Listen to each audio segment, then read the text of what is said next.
Did you know that NASA has finally revealed the truth about the fake moon landings?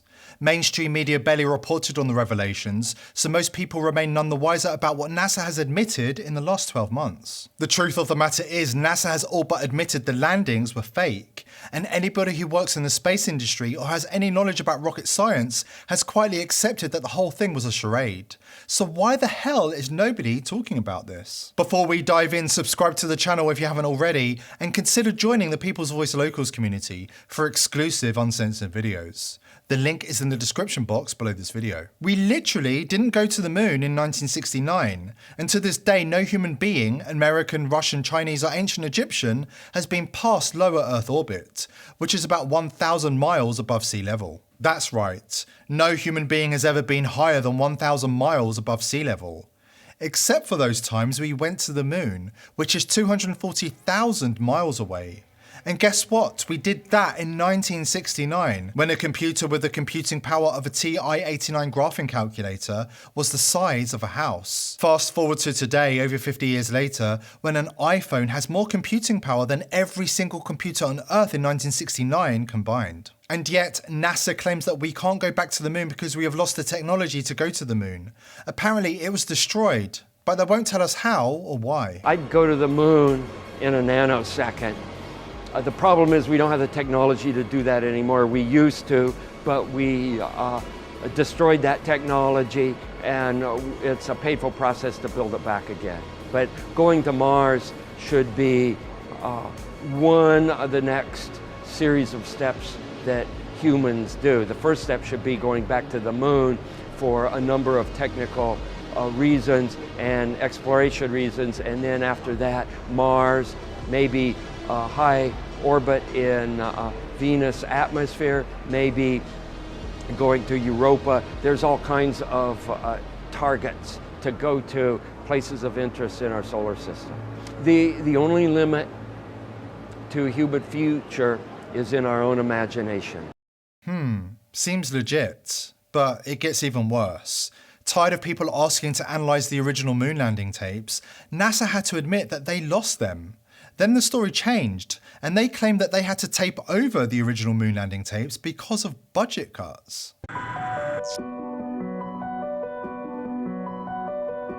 Here goes Neil Armstrong, Buzz Aldrin, step down on the moon, right? One giant step for all of us. Most amazing stories watched by, you know how many people? 600 million people. And we're getting a picture on the TV. We all know them. They're blurry. They're really terrible. You look at them and you're like, they're ghosts. You can kind of see through them. And it's why there's controversy about the moon landing in the first place, because people are like, they faked it. Look at it. It's like bad special effects. Thing is, the camera on the lunar module was designed for scientific purposes, not broadcast television. It sent this crystal clear signal to 2 remote tracking stations in Australia, which fed it through to a small monitor in Sydney, the one in that Polaroid. But to broadcast that signal from Sydney to the rest of the world, it first had to be converted. Here's the great part, is that there's crystal clear, perfect footage of those tapes. As the grainy signal reached American households and televisions around the world, magnetic tape was capturing that same clear view that the technicians at the tracking stations were seeing on their specially modified screens. Ready to cry a little bit? You know what they think happened to the original moon tapes? Is they might have been taped over. Taped over, right? It's not a cassette, it's not an old mixtape from college. And I do want to tell you, my great mixtapes, you know, there was Melty Fresh, Belle Biv de Melts, Please Melts, Don't Hurt 'Em. Those tapes were precious to me. I still didn't tape them over. These are the moon landings. But I'm just an eternal optimist. I'm like a dog with a bone, I won't let go. The very small possibility exists that somebody took those tapes home and kept it in his garage or in his attic or wherever. Apparently they have since found the original tapes in a suburban garden shed in Las Vegas. Conveniently for NASA, they weren't found in a Hollywood basement used by Stanley Kubrick. The drama in the banking sector has a lot of people concerned about how to protect their money. The globalist elite have made it clear that they want us to own nothing and be happy. Here at The People's Voice, we are determined to defeat the elite. And that's why we have partnered with our friends at Goldco to help you use an IRS loophole to add gold and silver to your retirement savings. Visit tpvlikesgold.com now to get a free 2023 Gold IRA kit to learn how thousands are protecting their savings with gold and silver. Protect your savings, and if you are quick, you can get up to $10,000 in free silver to do it.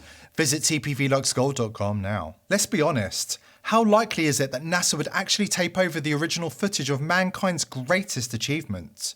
Because of budget cuts, really. And the fact that the TV broadcast watched by hundreds of millions was not sent directly to TV stations, but was rather a projection of the broadcast off a wall, which was then recorded and sent out.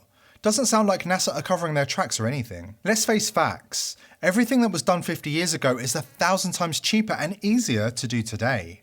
Are we actually expected to believe that we went to the moon in this piece of shit 50 years ago? I've seen homeless encampments on Skid Row that have more insulation.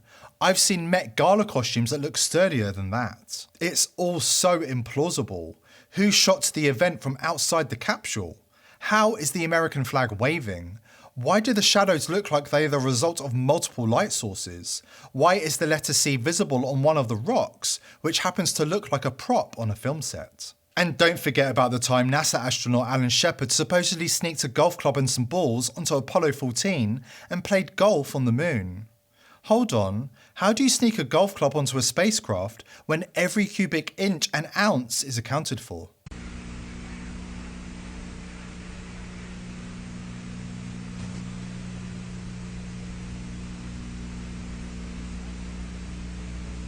They got more dirt than ball this time. More dirt than ball. Here we go again. It looked like a slice to me, Al. Here we go. 3 at a time. One more.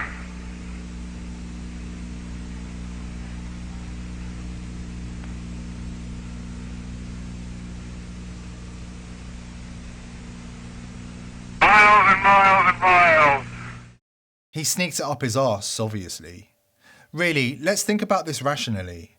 In 1969, we sent a tiny homeless tent covered in aluminium foil 250,000 miles away to a precise location when even being 1/1000th of an inch off in any part of the launch would have caused the ship to miss the moon by thousands of miles.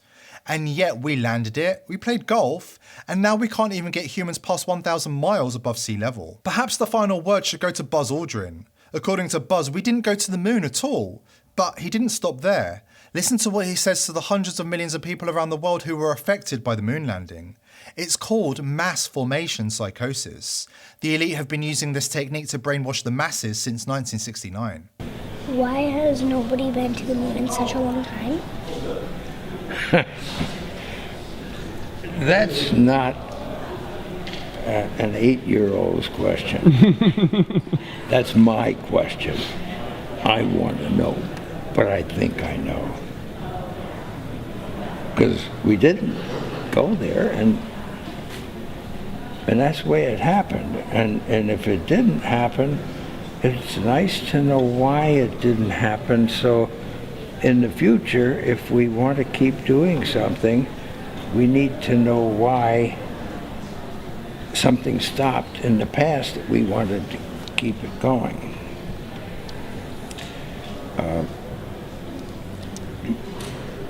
Money is a good thing. If you want to buy new things, new rockets, instead of keep doing the same thing over, then it's going to cost more money. And other things need more money too. So having achieved what the president wanted us to do, and then what thousands, millions of people in America and millions of people around the world.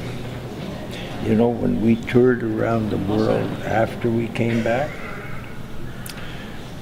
the most fascinating observation was signs that said, we did it. Not just us, not just America, but we, the world, different countries. They felt like they were part of what we were able to do. And that made us feel very good.